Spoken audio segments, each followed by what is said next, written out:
अऊज़ु बिल्लाहि मिनश्शैतानिर्रजीम बिस्मिल्लाहिर्रहमानिर्रहीम। हुसूल औलाद के लिए दुआ। रब्बि हबली मिन लदुनका ज़ुर्रिय्यतन तय्यिबतन इन्नका समीउद दुआ। ए मेरे परवरदिगार,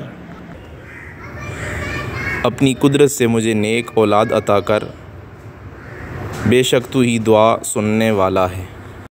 जिनकी औलाद नहीं है और औलाद के ख्वाहिशमंद हैं, वो हज़रात ये वाली दुआ अव्वल आखिर दुरूद शरीफ पढ़ कर हकूक़ ज़ौजियत से पहले 11 मरतबा ये दुआ पढ़ें।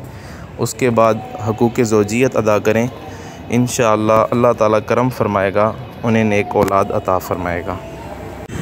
मज़ीद मसनून दुआएं सुनने के लिए हमारा चैनल सब्सक्राइब फरमाएँ। जज़ाकल्लाहु खैरा।